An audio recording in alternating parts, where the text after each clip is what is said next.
தமிழ்நாட்டில் சட்டம் ஒழுங்கு சந்தி சிரிக்குதுங்க. என்னத்த சொல்றது போங்க. பரமக்குடியில் பெண் காவலர் கடிவரைக்கு போனாங்களாம். அங்கே உள்ள பார்த்தா கேமரா, வீடியோ கேமரா ஆன் பண்ணி மொபைலில் ஒரு எஸ்ஐயே இந்த காலித்தனமான பொறுக்கித்தனமான வேலை செஞ்சுருக்கான். அவனை இப்போ கைது பண்ணியிருக்காங்களாம். அது இல்லாமல் இன்னைக்கு பார்த்தீங்கன்னா வேலைச்சேரியில் ஒரு பையன் நடந்து போகிறான்.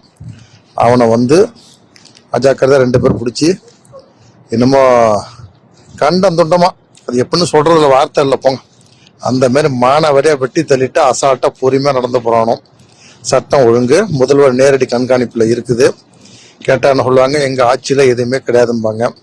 அதுக்கப்புறம் எங்க நாகை மாவட்டத்துல 220 கிலோ கஞ்சா பிடிபட்டு இருக்குதான். இந்த மாதிரி திடுக்கும் தகவல்லாம் வருது. இதெல்லாம் நம்ம பார்த்தோம் படிச்சோம்னு வச்சுங்களா, தலை கிறுக்கிறது சுத்துது.